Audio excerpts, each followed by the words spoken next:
Hello and welcome to the Retro Hour podcast, episode number 134, your weekly dose of retro gaming and technology news with me, Dan Wood. And me, Ravi Abbott. And it's Play Expo London weekend. Oh yes, we're going to the capital and this is retro gaming in the capital, finally. How long's it been? Oh, we've been prepping this for at least 6 months. Yeah, and I think we're still prepping it now, actually, and it starts tomorrow. On the train on the way down. Yeah. But this is going to be, we've done so many of these, big retro gaming shows, but I'm beyond excited for this one. I think we're doing about, 7 panels over the weekend? Yeah, it's going to be a busy one, but hopefully we'll be able to have a play when we finish. Yeah, I'm sure there'll be playtime after. So maybe you're listening on the way to Play Expo this weekend. If you are coming along to check out any of our panels and the show, do come say hello when you get a spare second, and maybe you're a new listener on the way back. You may have discovered us. We do seem to get a bit of an influx after a Play Expo, don't we? People have got the flyers and seen the panels and stuff that we do. So if you are new to the show, the way it works is Ravi and I, we do the show every week. 134 episodes now. Every single Friday we're out. We haven't missed one, have we? No, not yet. It's come close. I think we have a break at New Year's, but that's all right. Yeah, we have 1 week off a year. But every week, the aim of this show is really because the world of retro gaming is a lot more active than a lot of people realise who are outside of it. And because when we originally started, doing this podcast, we had that discussion, how often should we do it? And at first we're like, can we fill a show every week with retro gaming news? But since then. Yeah, now we're cutting news because so much stuff is coming out. And what we like to do is we like to talk about the news here, but we also love to get a guest on and we love to kind of have it from the horse's mouth, you know. We get the stories directly from them. And this week's guest, I'm just astonished that we've got him on. Yeah, well, this is David Brevik. And yeah, he was basically the co-founder and president of Blizzard North and created the Diablo franchise, which, as you know, is probably one of the greatest games in history, as I'm told by a lot of people. And you're a big fan, weren't you? Oh, yeah. I loved it, but I also love the whole Warcraft series as well. And we all know how big that got. But David's currently got his own retro-style titles going on. So he's started his own company, now Greybeard Gaming, and he's gone back to designing. And he's kind of doing these cool retro indie titles, so we're going to explore that more as well. And that is so interesting as well, the fact that a lot of the guests that we talk to, whose career kind of started in the 80s and 90s, and then they went on to other things, a lot of them are actually kind of getting back into retro now, aren't they? Yeah, totally. And also a lot of them are in similar circles. Like, we're going to talk about some companies like Atari and stuff that are related to the birth of Blizzard. You wouldn't have thought that, would you? Yeah, and the Lynx and the Tramiels, clip art, how does that tie in? Yeah. So this is going to be a really interesting chat. David Brevik is our special guest on the Retro Hour podcast, and he'll be on in around 15 minutes from now. See, that's the thing. It's because we do get a guest on this show every week. And I was actually writing a bit about the show for an article the other day. Someone's kind of asking me about the podcast.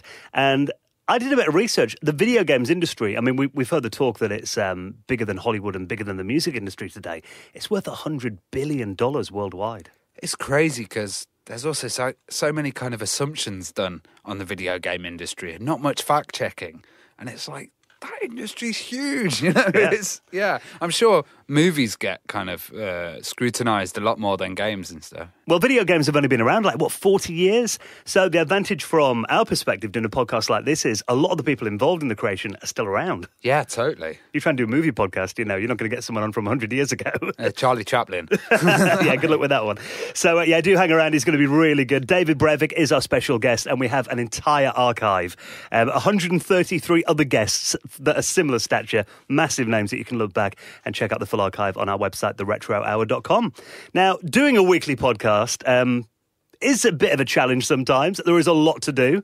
We're very busy guys throughout the week doing this, aren't we? It does take a lot of time up, and also there's a lot of expense involved as well. So we do always appreciate any help that we get with the show too. Now, we do have a little tip jar on the front page of our website, theretrohour.com. That is where you can just go on there, throw in a couple of euros, a couple of dollars, a couple of pounds. If you enjoyed an episode, throw in a $5 or something. That's really appreciated. And just for making a donation of any amount, you will find your place in the most prestigious high score table in the world of retro gaming, the Retro Hour Hall of Fame.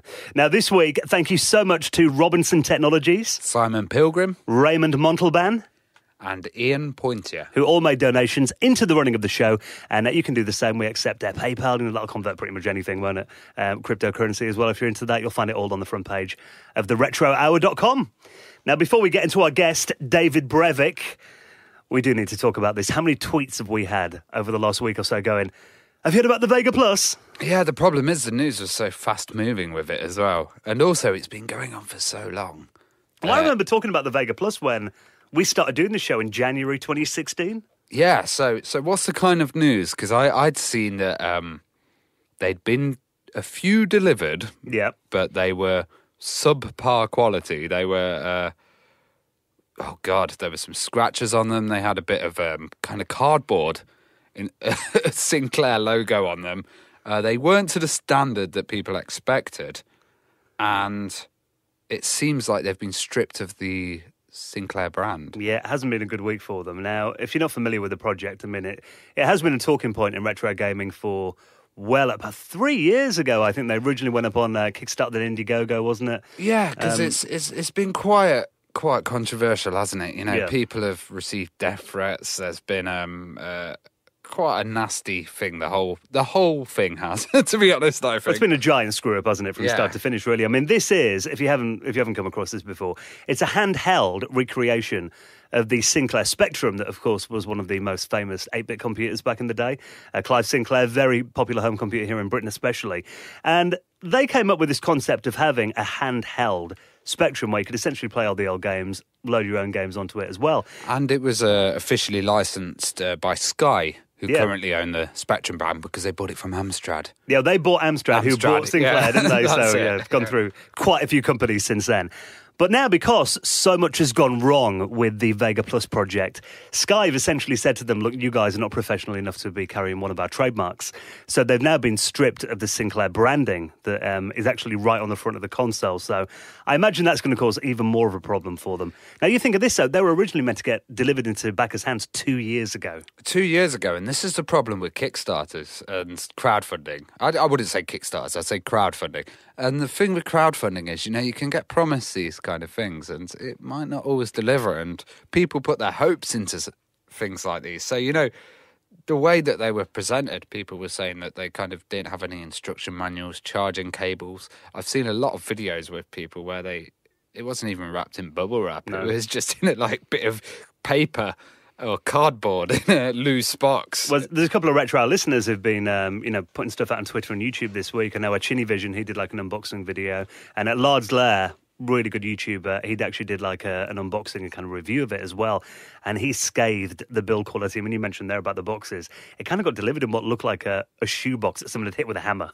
It was Yeah, I agree. But also, there is an upside, guys, which is if you do have one of these, bang it on eBay, because I've been seeing them go for ridiculous prices. So if you're disappointed with your Vega Plus, put it on eBay and you could probably get twice the money and go out and buy something decent. Yeah, because, it doesn't look like a very well-made system at all. There's an article here on the Register, and some people are kind of speculating on there that maybe, there was that much gone wrong with it, because you look back and, there've been stuff like, court cases, the bailiffs have been called in, all that have been going on with RCL, this company behind it. And some people are saying maybe they kind of just rushed and cobbled something together. But I think why bother, I think the project was so tainted and so messed up that whatever they delivered in people's hands, they couldn't get it right. Well, the things I've seen about this is, like you said, they've turned up with scratched screens, the screen flickers on it, the buttons are really hard to press. Yeah. There's only about 40 games on it, if that. It really has got, scathing reviews from what I've seen so far. And, they claim that 400 of them have been put into the hands of backers, but, according to this article on the Register, it's actually closer to 50, they reckon. But have you seen the reviews? Yeah. Have you seen that some of the buttons don't even work? Yeah. With the kind of basic up and down and stuff like that. Your D-pad doesn't work. Your kind of product doesn't function, yeah. And some of these, looking at it, it looks like the buttons are actually hand-painted on it. Yeah. And the Sinclair stripes, the Spectrum stripes on there, they're just a piece of paper put underneath it's like a house, someone in a house just kind of sticking bits of paper and painting on a thing. But the thing is as well, the firmware says Sinclair on it, right? Yeah. So I reckon it's going to be a real challenge to remove any Sinclair branding on there. It's a death knell of it, surely. Yeah. Even if they have made all 4,000, which, is still kind of in doubt. I was amazed that there was still news coming out on it. And to be honest, I would have just killed it ages ago if with all that bad press if I was those guys. But Well, I think the sad thing about it is it's the backers who really suffer here, isn't it? The people who've actually put the money into it. It's the backers, but it's also the developers, guys like Jonathan Caldwell that, invested a lot of time into it and really good specky developers that kind of been sailed down the river, you know. That said, though, the market is kind of there, I guess, if someone does want to come along and do it properly, who's got an established kind of name and history behind them. Yeah. There's a demand for it. I think this is not going to, I don't know, taint other projects, but I think this is just going to keep happening with retro projects. Well, you look at it and it's kind of like a lot of these companies maybe don't realise quite what is involved with manufacturing something and getting it into customers' hands. It's a lot of work, I imagine, and a lot of them maybe a little wet behind the ears, didn't really know what's involved in it, and maybe bite off more than they can chew. Yeah, totally. So the Vega Plus story, I think, is far from over yet. We'll be hearing more about it, I'm sure. But I reckon those consoles are going to be worth an absolute fortune for collectors. People will pay silly money for that. So all you disappointed backers, especially if there's only 50 of them in the world. I wonder how many are going to be on sale at Play Expo this weekend. We'll see. Right, a back alley, I'll give you this, $2,000. There's only 49 of them more in the world. Now, Nintendo have been up to their old tricks again this week. Yeah, going around and taking down things, which we know Nintendo love to do. But this is quite interesting because this emulator has flown under the radar for quite a long time. It's been around since 2015, apparently. Yeah, so it's a Java-based emulator, which is pretty cool. So you can, emulate Game Boy stuff within your browser. Yeah, JavaScript-based, yeah. So you can play Nintendo Game Boy games on your web browser. Yeah, basically. But what they say is the reason they got around it was because they didn't host any of the ROMs themselves. They just hosted the emulator files. But I don't know if that contained, Nintendo BIOS or something. Yeah, imagine the ROMs, I guess, would be Nintendo copyright. What's interesting is that Nintendo is still fiercely defending the copyright of a system ROM that came out 30 years ago.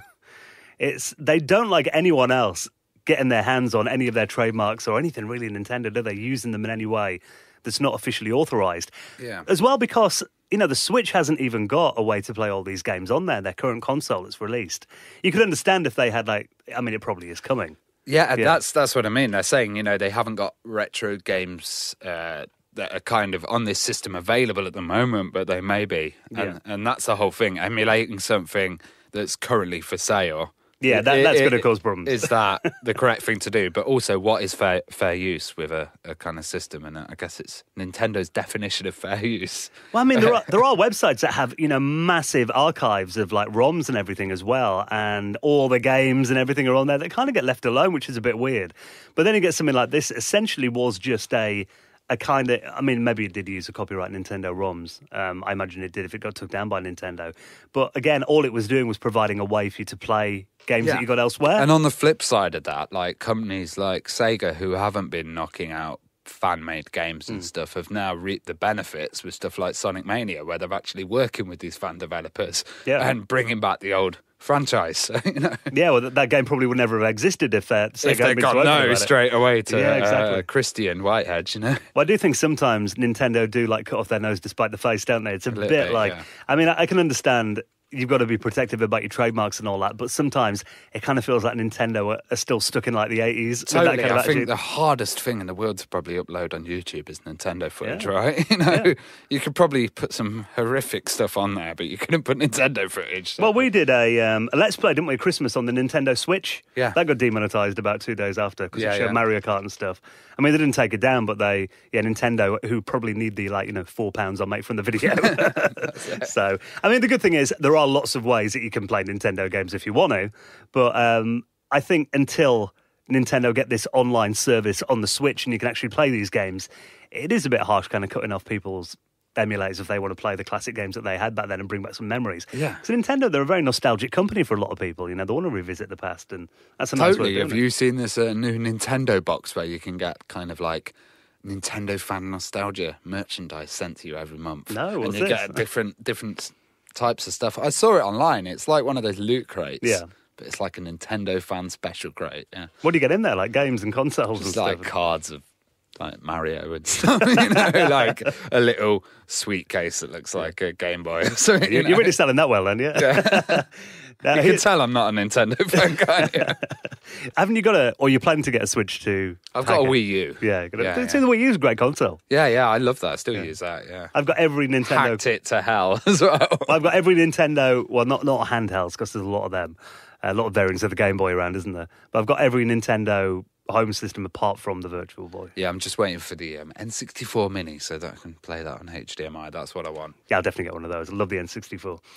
Now, Amstrad have been making the headlines this week. This is hilarious because I found this and we retweeted it, and the actual guys who were doing this retweeted our tweet, which was really nice. And it reminds me a lot of you, Dan. So what this is an Amstrad PC for Hitching Festival, which is a small little festival. It's a music festival. Yeah, it's a music festival, and they've been using this old Amstrad, and they've been printing the tickets still with it. Yeah, for 25 years. Yeah, in like 2018. And it's great for them because it's really cheap. But also, they kind of tweeted Lord Sugar, who is the old owner of Amstrad, to tell him how reliable his machine was. Yeah. And he replied as well, didn't he? Yeah, he actually replied, which is well cool. So 25 years, they've worked out they've printed 50,000 tickets on this old Amstrad PCW 8512. Now, this was a machine that came out back in 1985. And in this article, there's actually a picture of it. It's a green screen monitor on it. It's got a dot matrix printer connected to it as well. And they've had this machine running, printing tickets out for people that want to go to their music festival, for 25 years, which, they've actually worked out the cost of this as well. Lord Sugar, he replied and said, I can't comment if this is a world record, but it must be close. And it works out at 0.00798 pence per ticket. Yeah, and that's the whole point that I was saying about you. So last year you were saying, I'm really using all this printer income. Yeah. And then you found your old Amiga, and what was the plan? Well, originally I had a inkjet printer hooked up to my PC, wireless printer. And for some reason, I don't print a lot of stuff. And I'd hooked it up, printed something out, put it away for a couple of months, put it back out again, and the ink had run out. And you go to Staples or something, talking 40 quid for ink. I've got a HP and it's exactly the same. Yeah. More than the printer normally, isn't it? So then my missus is doing a degree at the moment, an online degree. She had to print out some stuff. Again, printed it a bit. We didn't use it for a couple of weeks. Ran out of ink again, dried up or something, I don't know. So I thought, I've got this Amiga printer that I used to use, a Canon bubble jet printer. Got it out the attic at my parents' place. Turns out, ink for it is really cheap on eBay. I managed to get something like 50 ink cartridges for 50 quid. Wow. So to print letters and all that, it's fine though. Yeah, for monochrome stuff as well, yeah. But the big use for it was when I got married last year. Now for my table, the names on the tables where people are going to sit. Yeah. I was trying to do that on my modern printer. So it's these tiny little cards, and I had to print right in the middle of them. And trying to do that, we've got a laser printer now. Impossible to try and get it lined up. You try sticking it on a bit of A4 and moving it around and all that. Then I thought, I wonder if that Canon bubble jet can do it. Fired up Final Write in 97 on my Amiga. Loaded it through. You can actually get the head directly where you want to print it. Hit print and it come out. There you go. Saved the day. And the thing is, it's so cheap. Guys, I recommend using dot matrix printers and stuff for all your just general stuff. And it can be like 0.1p a sheet or something. Well, weirdly enough, we were in, because we've been going through a mortgage process recently, and we were in the bank the other week, and my missus needed some bank statements printed out, and they print them out in a dot matrix. Again, because he said it's cheap. Yeah, that's it. It's just a ribbon, and you can actually re-ink. And those ink cartridges are absolutely everywhere. You the old ones, people have supplies of 60, 70. And then if they dry up, you just put a bit of WD-40 on them or spray them again, it's sorted. So yeah. And I do love the sound of an old dot matrix as well. Oh, totally. But there, look at that Amstrad machine still kicking. Keep it there for another 25 years. I'm sure it'll keep going.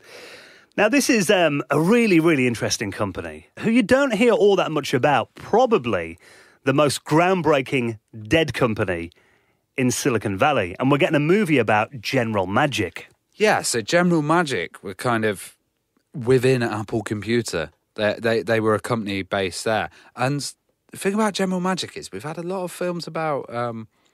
Steve Jobs. Yeah, Apple, We've Microsoft. Had endless films about Steve Jobs, but we haven't had the kind of people that invented the emojis, the guys that built the internet. And this film, I was just looking at a section of it, and they had the CTO of Twit sitting with the guy who made Google Circles next to the engineering VP of eBay, BlackBerry and Samsung, also head of speech recognition. It's pretty much a hardware designer of the iPod, the iPhone. Yeah, it's like the old Apple techs, the absolute legendary guys that originally did the stuff, with all these fresh-faced young guys, and they're creating the internet. Like some of the projects that came out of this, Safari. Yeah.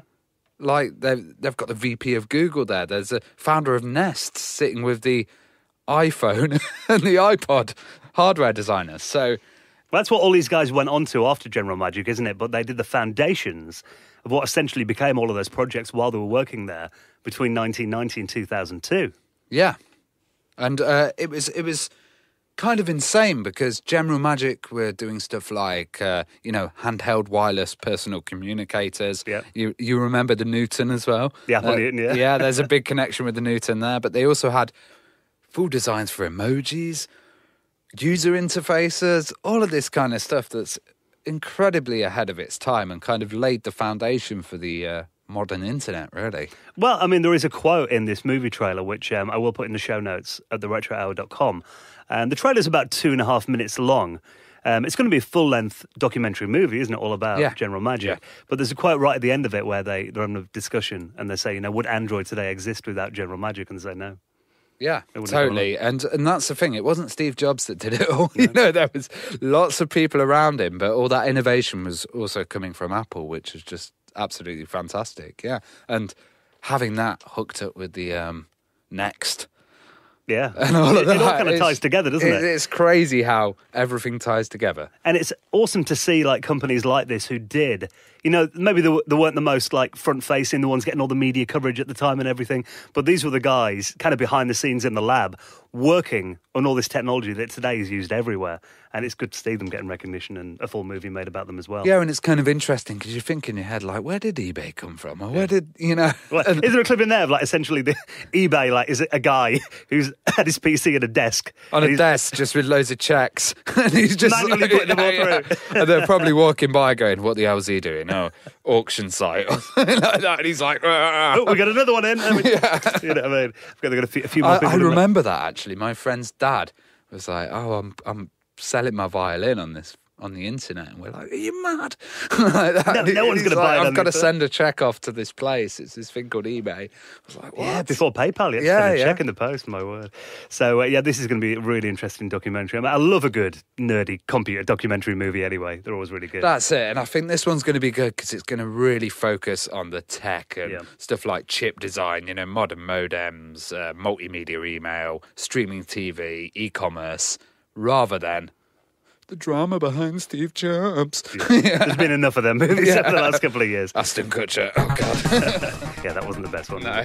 So if you're doing to find out more about that, watch that trailer and everything else that we talked about in this week's show. We always put the stories that we talk about in our show notes. You don't have to Google around. We do it all for you. And you'll find those at theretrohour.com. Right then, it's time for the main event. This week's special guest, we're going to get really, really deep. Behind the scenes of Blizzard North, the Diablo franchise, how clip art is involved in this story as well. The Tramiels, loads of stuff in this interview, really good. David Brevik is this week's special guest. You're listening to the Retro Hour podcast, and it is time for this week's very special guest. It is our pleasure to welcome to the Retro Hour podcast David Brevik. Welcome to the show. Thank you. Now, we are going to get into some really cool stories, I'm sure, about Blizzard North, Diablo. But before we get into all that, it's always nice to kind of find out where this adventure started for you in the crazy world of video games and computers. What was kind of your first experience with computers and video games? Where did it all begin? The very first time that I ever played a video game was Pong. Which really dates me, but that was the very first video game machine that I ever played. Even I had not played an arcade machine before that, so a home version of Pong was the very first one. But really, the kind of the desire and the magic really started to happen right when I started playing Space Invaders in the arcades. It wasn't really at an arcade; it was like at a sandwich shop down the street from me. And then the Atari 2600. That's when the passion for video games really grew. So was that your kind of first home console then, after the Pong machine, the Atari? Yeah, Atari 2600 was my first home machine. And then my dad, I was fortunate enough that my dad ended up buying an Apple II Plus really early. I don't know, that was maybe like 78 or 79, somewhere right in that time frame. I can't quite recall. And that's, then I started teaching myself to program, and that's where the passion for programming really came. Well, did that kind of drastically change your view of computers, being able to program instead of just playing the games on it? Yeah, I mean, definitely. I was a game nut. I loved games and I couldn't really buy games because I was a kid. So and my parents would buy a limited amount of games. Like I could get a game for like my birthday or Christmas or something like that. But it wasn't like I was just, getting a game a week or something.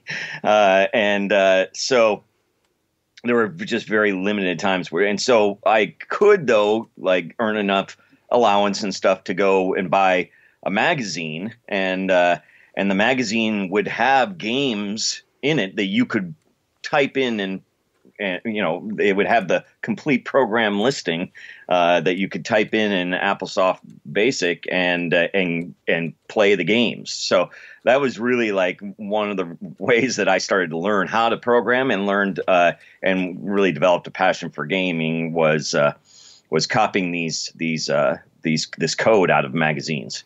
I remember doing that as well, and probably 90% of the time they wouldn't run first time. You had to go back. Yeah, absolutely, and it was more like nearly 100% for me, mainly because there were a lot of times there were two big problems. One was that the data entry was really difficult because it would end up having like a series of just numbers that you would have to put in. And it was like, 234, 36, 19, et cetera. And then like this long chain of like, let's say 100 plus numbers that you would have to type in because it would make all these tables and sprites and stuff out of this data. And so I inevitably had typos in that little sequence of all those numbers. And then two, oftentimes the program itself just had bugs. So like they would just print these listings with bugs in them in the magazine. So I became very good at debugging not only applications but debugging my typos during that time. And I still use a lot of those skills to this day. I'm very good at debugging things, and I can narrow them down quickly because of all that experience I had when I was a kid. Well, how did reading about Richard Garriott lead you to want a career in gaming? So there was an article, and I don't really remember how I came across it because I wasn't really an avid reader of this magazine, but this kind of newspaper magazine, whatever you want to call it, that was kind of at the checkout counter called the National Enquirer, which is kind of a tabloid before tabloids really. It was like the first tabloid, I would guess. And there was an article in there in which Richard Garriott said that he had made $100,000 a year making video games. And I said, oh, my God, if you can make money making video games. And so I was like, it dawned, I never even considered it a career possibility or never even thought about doing it for a living until I saw that, oh my God, people actually, it made total sense, but I never really put it together. And the fact is that, hey, $100,000 back in whatever this was, 1980 or something, was like, oh, that was an amazing salary. And so I said, wow, if that's true, then that's definitely what I want to do with my life, because I just love making games and working on them. So if I can make money too, that's all that I could dream. Well, you're working for a clip art company as well. And I think, often today people kind of forget just how important clip art was, especially before the internet was prevalent everywhere. 'Cause I remember getting floppy disks with clip art on. You'd use it in your presentations or your schoolwork. What exactly did you do there? Yes, that is true. Well, the clip art company existed, I came on board after they had done several, volumes of clip art, and they did all the things that you're just talking about, like images of, maps for presentations or flags or, little, I don't know, whatever you would put in newsletters or presentations or whatever. And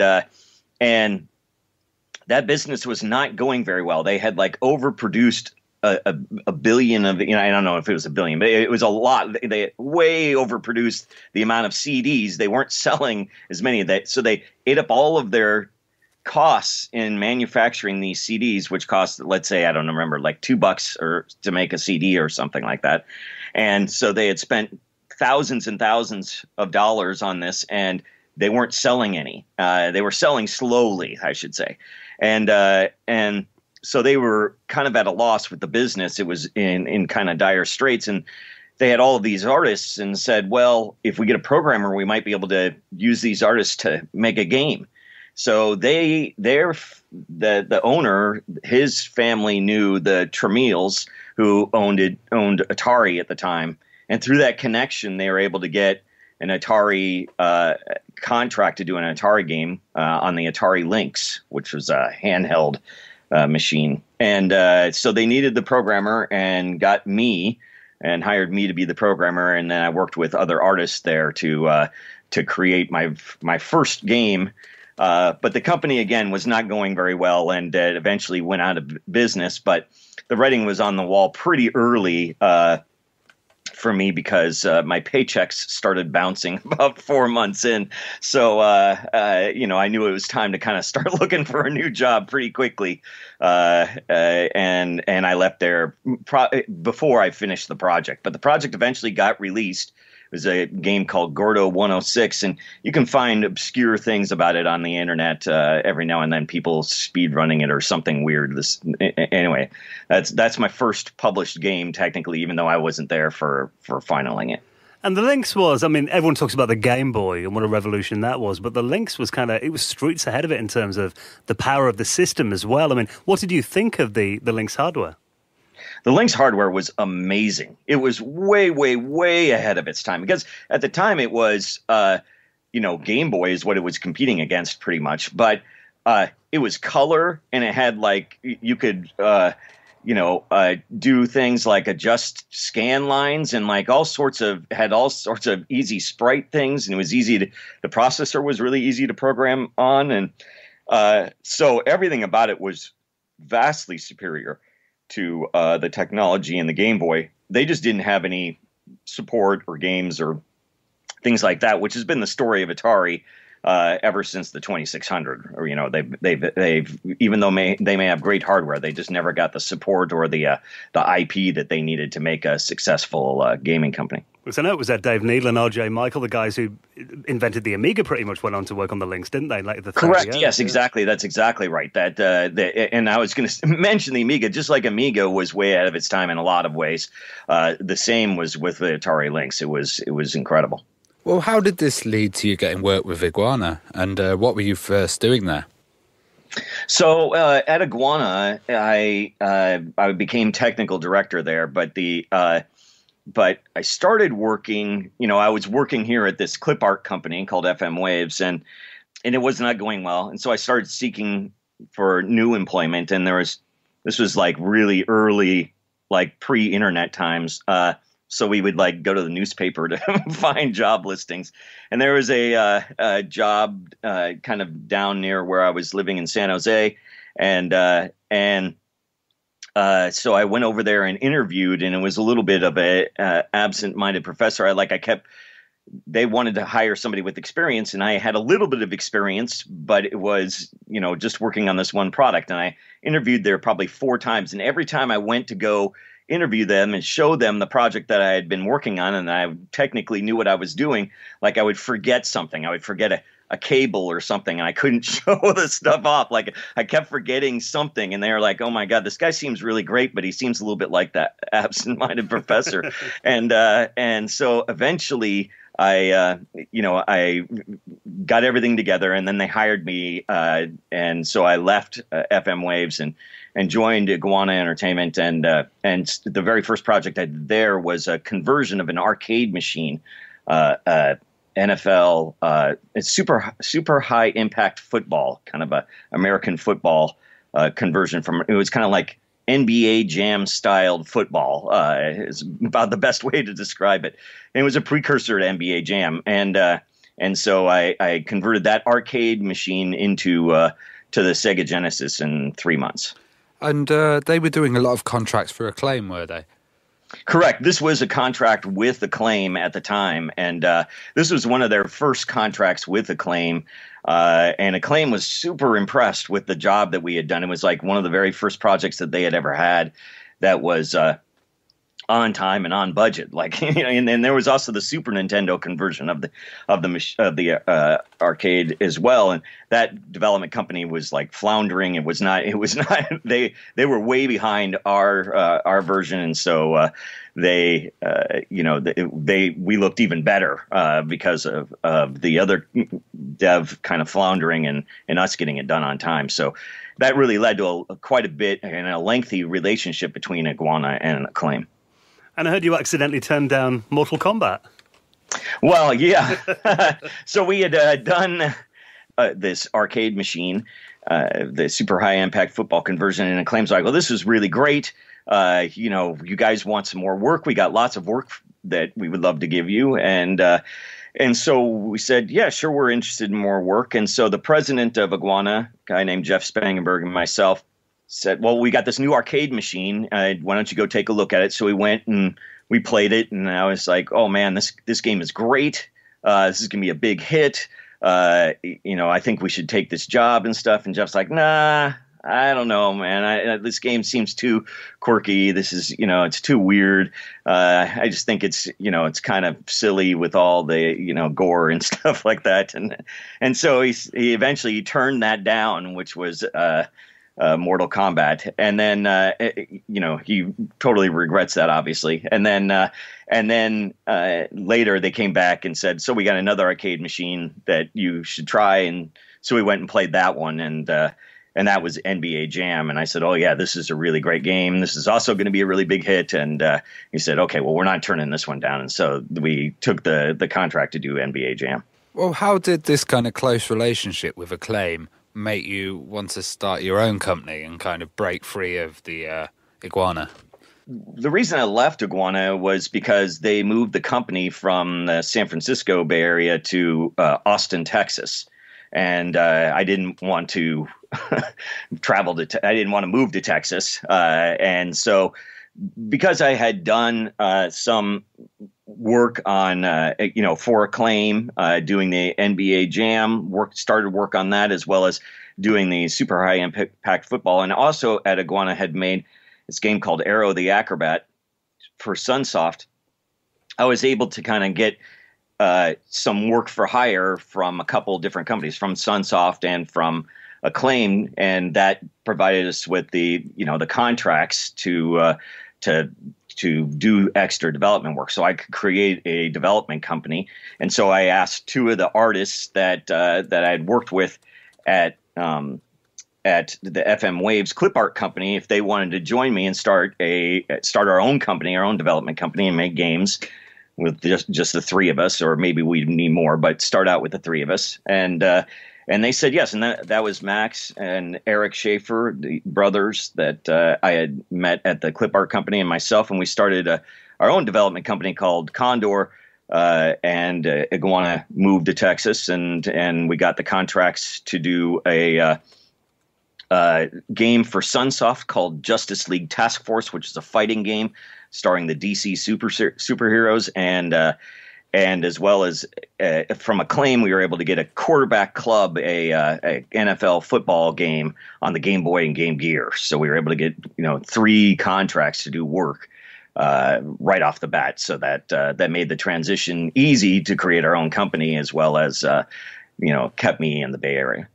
Well, I was reading kind of about Justice League Task Force and the whole CES story with Silicon and Synapse. Could you tell us about that? Because that's absolutely fascinating. Yeah. So we were offered several different jobs from Sunsoft. They wanted us to do the Aerosmith game, but we were not interested in doing the Aerosmith. They had like several choices, and one of them, they kept trying to push this Aerosmith game, and we decided not to do it.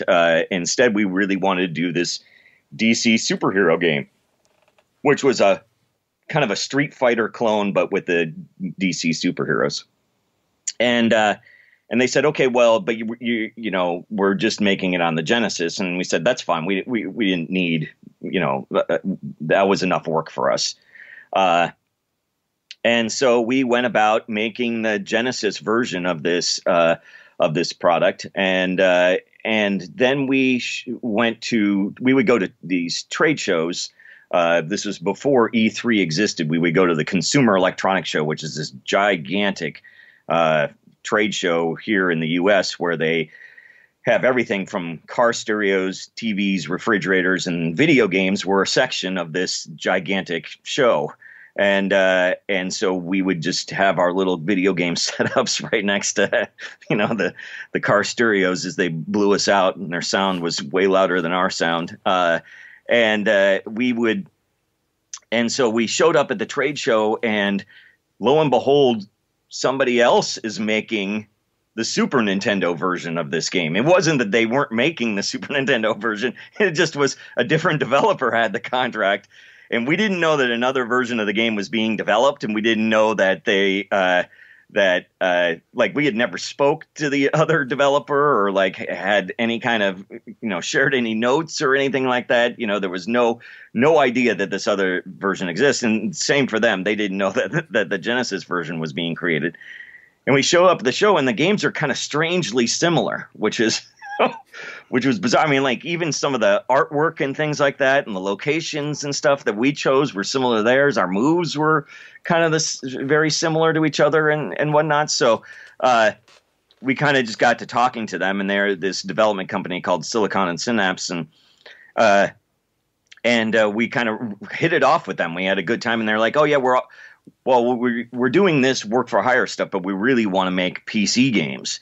And so we've got a PC game that we're kind of, you know, showing off behind closed doors right now. And did you want to see it? And I said, yeah, that sounds great. And we went to go look at it. And that game was Warcraft, and it looked great. And so I kept in touch with them. And as we got closer, they said, oh yeah, we, you know, in the fall, they said, yeah, we sold our company to a different company. We changed our name to Blizzard, and we're going to make, you know, mainly PC games. And here's our first offering. I said, well, if you want anybody to test, you know, we got eager people here that would love to give it a try. And so they sent us a bunch of, you know, they sent us a build or whatever, and we gave them feedback and really kind of kept in touch with them. And that led to the kind of relationship between Condor, which became Blizzard North, and Blizzard Entertainment. It's weird how the stars align sometimes, though, isn't it?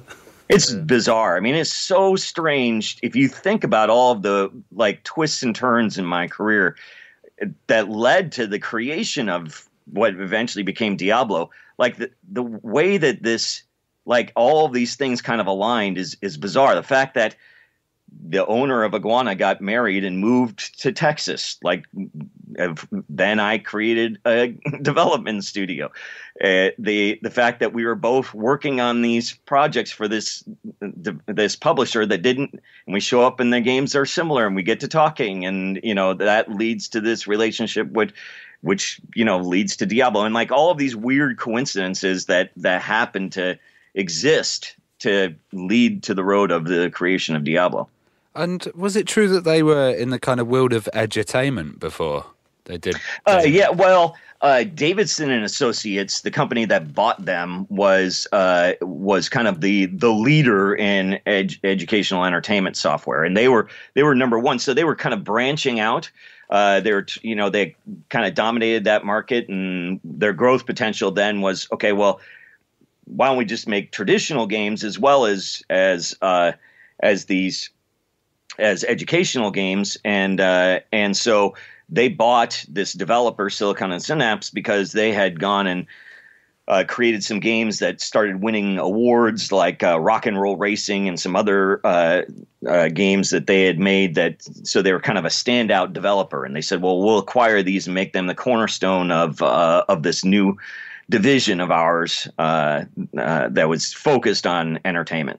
I love the fact that two of the biggest game franchises in history came out of edutainment and clip art, essentially. Then that's like, it's crazy. Yes, it's strange. So what was it like the first time you saw Warcraft 1? Oh, my initial impressions were this game looked fantastic. It was right up my alley. I mean, this was very early RTS time. It was there was only one other game that you could call maybe an RTS, which was Dune 2000. But so here was kind of a fantasy version. So I loved that it was fantasy. I loved the orcs versus humans kind of take on it, and I loved kind of the real time strategy building stuff. And I thought it looked great, and the graphics, were awesome, and the sound was fantastic, and all these things. So my first impressions were I was super impressed with what they were making, and that really kept the line of communication open between the two of us. Like, we kept going back and forth and talking, and talking about that game. Kind of brought us together. And after they had finished, when we were in the fall and we were kind of communicating back and forth and talking about Warcraft, we said, well, we got a great PC game idea that we've pitched to a lot of people, but nobody will listen to us because RPGs are dead. And they said, well, we're looking for more companies that, our directive is we've got to make more games. That's what we've been, we were bought to make a bigger division. So if you guys have a game idea that we like, we'd love to listen to it. So after we finish Warcraft 1, we'll come out and you can pitch us your game. So they finished Warcraft in December, and then in January they came out and we pitched them Diablo in January, and they loved the game idea right away, which was great because we had gotten rejected so many times before that with our concept that I knew I just kind of had a gut feeling that this was going to be a good process, and that we were going to. We got along with these guys really well, and so it seemed like this was a natural fit, and they liked us, and we liked them, and they liked our game idea, and it just felt like the right kind of choice. So, how controversial was the real-time phone call you got, and kind of how divided was the office whether you should have a turn-based Diablo or a real-time version? Right. Yeah, it was incredibly controversial, mainly because of me. And so I loved the turn-based feel that we had, not only that we had, but these types of games had, like Rogue and Morian Angband, things like that, NetHack. All of these games had really great turn-based mechanics and tension, and I wanted to capture that with Diablo. And so they called up, and Blizzard South, and they had done kind of this, hey, we're taking strategy stuff, we're making it real time.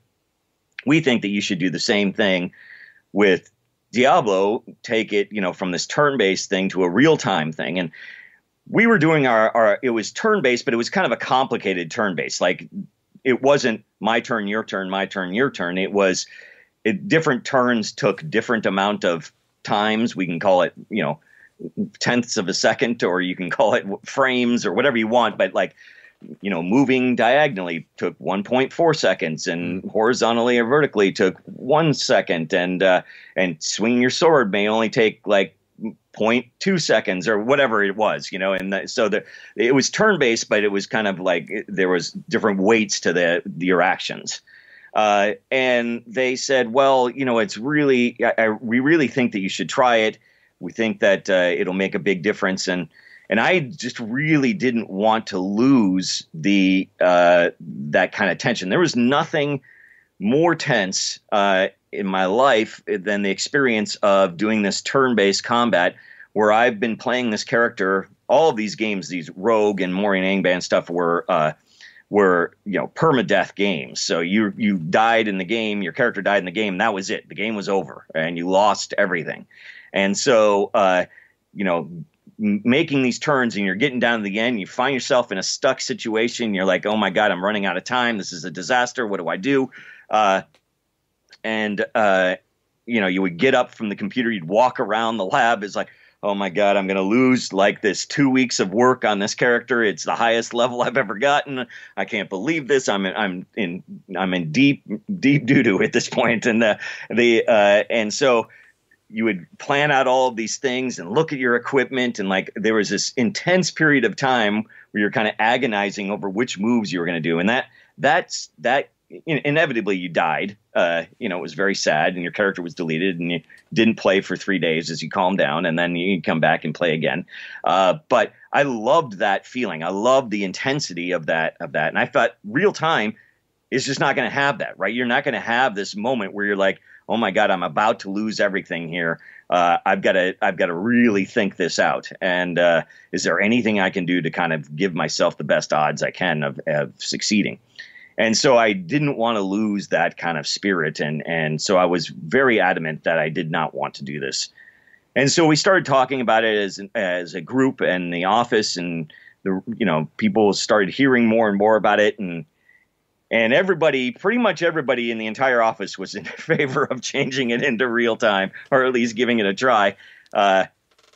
And eventually, I was still pretty stubborn about the entire thing, but I was democratic, and so we got together in the kitchen, and everybody got a vote, and we voted whether or not that we wanted it to be real time or turn based, and the vote was overwhelming, 80% plus of people that wanted it to change to real time. And so I said, okay, well, we'll give it a try. And then so I called up Blizzard, and we were still kind of work for hire at this point. We had signed the contract to do Diablo, and we weren't Blizzard North at the time, and said, well, yeah, we can do this, but it's going to take a lot of time and work and stuff. And so we need a little extra money to make this massive change. And so they agreed to a little bit more money. And I said, okay, well, we'll do that. And so I came in the office on Friday, and I said, okay, we're going to make this big change. Everybody come back, everybody go home. We'll come back on Monday, and we'll have it running. And so, or at least have a prototype or whatever, but there's nothing for anybody can do while I make this massive change. So everybody left, and then I completed the work in like an afternoon, in a couple hours, and changed it from turn-based to real time. And again, I've said this many times, but I can still picture it. It's like one of the most clear moments of my career where I was playing this warrior, and I clicked on a skeleton. I walked over. He walked over, and he bashed the skeleton. As soon as I clicked, he walked over and he smashed the skeleton, and it felt so good. I was like, oh my God, it was incredible. The sensation, the experience was, again, it was like, the heavens parted and the angels sang, and like the light shone down into the office kind of thing. I mean, it was like, oh my God, this is just so incredible. It was just night and day. Obviously, how could I have ever thought that turn-based was the right thing? I instantly had flipped. It was obvious that this was going to be a winner. This was something magical, and so from that moment on, we never looked back, and kind of changing it from turn-based to real-time was just an incredible stroke of luck and genius that made it something that makes Diablo stand out forever. Well, even when Diablo, was in development generally, I mean, the technology landscape was changing so much around that time in the mid-90s. Even the launch of Windows 95, new graphics cards seemed to come out that were 10 times better than the week before every couple of weeks. I mean, did the rate of technology change at the time influence your development? Yes, absolutely. There were all sorts of things that did. One is that when we started out, it was going to be DOS. And we changed to Windows. 95 came out, and we changed to Windows and DirectX. So we, gone were the days of DOS and you having to, use extended or expanded memory, and what IRQ is your sound card on, and all of these nightmares that was almost impossible to install anything or play a game on the PC. And so getting rid of all of those things, and getting rid of there were 87 million different standards for video cards and how they access their memories and things like that. So unifying that with DirectX was just incredible. And that really made a huge difference. So that technology was big, and then also the internet really was becoming the full-fledged internet, and people starting to play games over the internet. And we thought about at the time, hey, what would be really cool, us as gamers, is thinking it'd be really cool if we could not just play like a LAN game, because we had done some LAN stuff with Warcraft 1 and Warcraft 2, but it would be really cool to be able to connect with my friends all over the U.S. Or world and play together. And to do that right out of the box, so that you didn't have to get on some kind of weird service, because there are services popping up where you could matchmake with other people around the world or whatever. But we wanted that experience to be something built into the game. And so we invented BattleNet and created Diablo, made Diablo into a multiplayer game using this BattleNet technology about 6 months before the game shipped. And it turned out to be, the advent of this internet play and DirectX and Windows and like all of these kind of things we were right on the kind of cutting edge of technology at the time. Well, the Hellfire expansion came out, which was with Sierra, and I know that's a very kind of love it or hate it kind of expansion. What was the story with that, and how did you feel about it? I was very displeased. It came out because we'd finished Diablo, and we said, well, I think we're going to work on Diablo 2, because it was, there was so much cheating with Diablo 1. We really wanted to fix that. And there were some other things that we were like, we can really improve upon this product. And so we went on to go start working on Diablo 2 and improve what we thought were some of the flaws with Diablo 1. And meanwhile, the publisher, our owners, at the time, they originally started out to be Davidson and Associates, but then this other company called CUC ended up buying both Davidson and Associates, which owned us, Blizzard, as well as Sierra Online at the same time, like nearly like within days of each other. They had bought both of these companies and made this giant entertainment and educational entertainment company. And so we were kind of, Sierra Online and Blizzard were the same company for a little while. And so the publishers, the people at CUC said, hey, you guys have really hit it out of the park with this Diablo thing. We would love to sell an expansion. But you guys, how do you guys feel about that? And we're like, well, we're too busy working on Diablo to do an expansion. They said, well, we've got teams that would make a Diablo expansion over at Sierra that aren't working on anything right now. How would you guys feel about them doing an expansion? We said, well, okay, that sounds fine, but we've got to have like a lot of input and a lot of creative control and things like that, final says and all that stuff. Yeah, okay, fine. And so they sent us. They went on working on it. We got a producer here at Blizzard North it was his job to kind of make sure that they were, getting our feedback and doing the changes that we were supposed to be, that we wanted, and et cetera, et cetera. And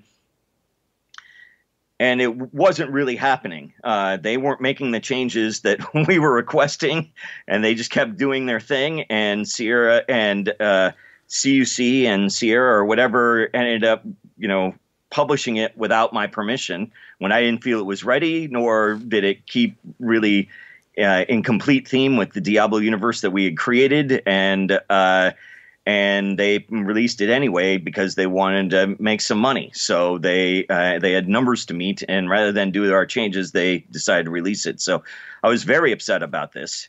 Unfortunately, a lot of people lost jobs and stuff over it. It was a bad fight. In the end, it never really came out to be the way that I wanted it to be. And ever since that, we decided we would never do a request for the publisher again. That was just about money. It was kind of a tough lesson learned. Yeah, because one thing that I looked at as well was the Warcraft Adventures, and that was actually co-developed by the Animation Magic guys who did those infamous CDI Zelda games. Right. Why did you kind of decide to can that? Was it to keep the standard of Warcraft quite high?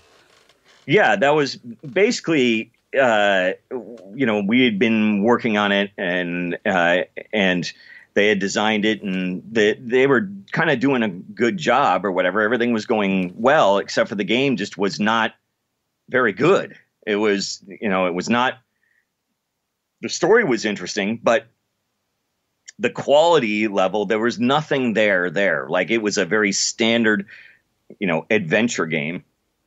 And there was nothing revolutionary or different or exceptional about it. It was just kind of a middle of the road / slightly below that adventure game, and which there was generically 8,000 of these things at the time. And it didn't really do anything to kind of make it stand out from. And so one of the things I had talked about with Alan, myself, many times was that one of the things that we kind of decided early was that there are kind of different roads that we can go as a game developer and as a company. But the road that I want to take is I want to be the Ferrari of the video game industry. I don't want to be the GM of the video game industry. Both are, fine ways to go. I just want to make exceptional games. I don't want to make lots of games. And so that decision kind of fueled a lot of important things later to keep the Blizzard quality really high. And nothing was acceptable unless it was of the highest quality. And so that's really how Warcraft Adventures, like, I came to the team and talked to the guys down south and said, guys, we gotta cancel this project. It's just not going well enough. It's just not living up to our standards. And after some reflection, they agreed, and they ended up getting canceled. Well, speaking of exceptional games, I mean, I remember reading reviews at the time that Diablo 1 was like the best video game ever, and then 2 came out and cancelled it and took its title. And I mean, even after a decade, it was still in the top 10 after release, wasn't it? So, I mean, how did the changes in technology help with that game then? Well, actually, they hurt us more than anything at the very beginning, I think. The technology obviously was rapidly evolving at the time, and this was kind of the dawn of the era of like 3DFX video cards, 3D video cards, and so a lot of people were converting their games to using polygons and doing 3D art and 3D worlds and stuff like that. But we wanted a much higher fidelity on our graphics in terms of we really wanted them to look better than you could make with 3D stuff. The 3D stuff was pretty rudimentary at the time. It was like, let's say, trying to make a tree out of 25 polygons or whatever. It just didn't look very good. And so, if we wanted to have lots of trees in this rich world, we had to stick with sprites. So in some ways, we got kind of dinged when Diablo 2 came out, because it wasn't 3D, and we were kind of behind the curve then, technology-wise, in terms of graphics. That said, I thought our graphics looked amazing, and they still hold up today. Where I don't think that if we had used, low-res polygon stuff, it would be nearly the kind of way that people look at it and remember it fondly now. So I think that some of the technology hurt us. That part of it was maybe a bit of a hindrance, but there was plenty of other things that went our way and was really helpful. And mainly it was technology of things like changing Battle.net into a client server model, so that we could control the servers and people could play online, and we could really curb the cheating. In theory, you can eliminate the cheating, but we learned a lot on how not to do it when we were making Diablo 2 and how not to do client server, because we just didn't know any better. It was our first time that we had been doing that. And so there was still cheating, but we were able to kind of plug up a lot of the holes eventually and get it to be a very kind of cheat-proof environment. Well, my understanding was that the kind of Diablo 1 and 2 team did a build of Diablo 3, I was wondering how much things changed in the development and what kind of caused people to leave Blizzard. Well, that's a big question. Yes, Yeah. we were working on Diablo 3, and we were working on it. It was originally designed to be an MMO, but not like an MMO like World of Warcraft or EverQuest or anything like that. I know as soon as you say the words MMO, everybody instantly thinks, oh, it's going to be just like World of Warcraft, but with Diablo characters. But that it was nothing like that. It just means massive multiplayer, meaning lots of people online together, playing together. So a little bit more like Path of Exile than it is World of Warcraft. So, but it was even more of of multiple people running around in this world together, all over lots of people in your particular zone and things like that. So it was still the same Diablo perspective, same Diablo kind of action and whatnot, but it was going to be thousands of people in the world playing together. And so we started working on it. It was a 3D game. It was going to use 3D graphics and models and stuff, and we started work on it, and then we left. We had a fight with the owners. There's a long history of the ownership of Blizzard. Like I had said earlier, CUC had bought Sierra Online and Davidson Associates. CUC then merged with this company called HFS to become this company called Sendent, and Sendent was basically the most corrupt company in like the history of Wall Street in the 90s. It was the Enron of the 90s, and they had totally fabricated all their books. People went to jail. It was a complete disaster. So that company owned Blizzard Entertainment. And then they sold the thing in kind of a fire sale to a French utilities company, a water company called Vivendi, that had changed from being just a utilities water company to being they wanted to be a communication superstar. And so they went out and bought all of these companies, racking up the biggest debt in European corporate history. And we just got sucked into this French water company, and they didn't know anything about making video games, and so they were trying to get us to do things that we didn't want to do, and it was just like this constant fight. And then it started to go out of business, and then they were selling all of their stuff, and so we were as Blizzard North, we're having all this success as Blizzard, from Diablo to StarCraft to Warcraft, and things were just going so well for us, but everything above us was just this gigantic disaster. And so we were fighting and fighting and fighting all the time with the ownership. And it's just eventually it just became a quality of life thing for me. I was just so stressed out, so upset on a day-to-day basis that eventually, after trying to work it out for years, decided I just couldn't do this with my life anymore, and I had to move on. I couldn't really be a part of this kind of environment. It was just not good for me personally, for my health or anything like that. So it was kind of time to move on. So we left. They ended up getting, years later now, they ended up, Vivendi still owns the whole thing, and they ended up being pretty good owners, and they ended up working it out, but I just didn't have the stomach to do it. And so we had left and made Flagship Studios, and that was at the beginning of development of Diablo 3, and then it changed radically to the way it became when Diablo 3 was released. None of almost anything was, in fact, I don't think there was a single design thing that was kept in the our Diablo 3 that was in the final Diablo 3, besides it being a 3D game. So later on, you went into quite a few companies, actually. You did a Flagship, and then you got into Gazillion as well, and ended up becoming CEO of there. Yeah. Most recently, you've kind of joined the indie games revolution, and you've gone back into designing. Could you tell us more about that? Yeah. So like you had said, I started to be the creative director on Marvel Heroes at Gazillion, and doing basically a Marvel Diablo game. And I was really loving that, but the company that I was working with had all sorts of problems, and I kept helping with, solving some of the problems and stuff like that, and people kept noticing, and eventually they kept promoting me, and eventually I became CEO of the company, which is exactly what I didn't want to do, right? Like I keep getting promoted to being the president or CEO or whatever. This has happened at Blizzard North. It happened, at Flagship Studios. It's happened at Gazillion. And so I said, okay, that's it. I became CEO. I was CEO for several years, about 3 or 4 years, and then I said, okay, that's it. That I've done the CEO thing.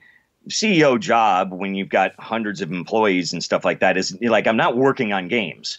I'm out talking to investors and making presentations and doing all sorts of stuff like that. That isn't game development. And when I was a kid, I said, what really makes me happy, what really drives me is being creative and working on games. And so when I was a kid, I said, I don't want to grow up to be a CEO. I want to grow up to make games. And so I said, okay, I've done CEO for a while now. The company's in good shape. I'm going to, leave and get back to making video games and being a developer rather than running companies. And so I left and I started this company called Graybeard Games and said, I'm going to make a small team, 5 people or something like that, less than 10. And we're going to do a little game together and whatnot. And so I started working on some prototypes and some ideas that I have. I always have like 8 different ideas, but I really kind of tested different theories out and tried different ones. And I really settled on one that I liked a lot and started working on it and realized that it was too big of a game. I had come from making all of these different projects with many different people. And so here I was like, well, this is too big of a game for a little indie dev company. So I had to kind of like take a break and take a step back and think about how to make a game with just a few people. But the more I did that, the more that I talked to some of my friends and things like that and realized that, maybe 10 was too big. We could probably do this with like 5 people, even better, right? Because then, the larger it is, the less chance I have of actually doing the work. So let's think in the 3 to 5 range. And I started talking to even more people and realized, I think I can do this with just myself and an artist. So I started working on some stuff, and I started making, if we did a retro style pixel art thing, then I might be able to, just get away with myself and an artist. So I started working on it, and I started making some prototypes, and I started working on my pixel art, and I was like, I think I can do this all by myself. And so I've gone from the extreme of being CEO of a company with hundreds of employees to making a game by myself, which is what I'm doing right now with a game called It Lurks Below. And it's just myself. I'm doing the art. I'm doing the music. I'm doing the programming, the design. I'm doing it all, community efforts, everything. And I'm really, really enjoying myself. Well, It Lurks Below is available on early access on Steam right now. And it looks fantastic. I mean, I'm just looking through some of the features that are in here as well.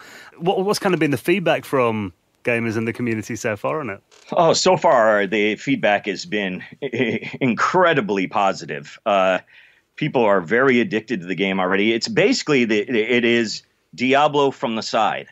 So it's kind of a side view Diablo. So it's got a little bit of like a kind of Terraria mining, whatever Minecraft Terraria kind of style to it, and that you're doing some mining and crafting and stuff like that. But mainly it's, a dungeon filled with monsters. You're down there, you're fighting the monsters, you're getting random loot, you're, changing out your items. There's uniques and different rarities of items and rune words and like all these kind of things. So it's got a little bit of that, a little bit of the kind of a survival features. It's got some farming and crafting and things like that, but mainly it plays and feels and very much like Diablo.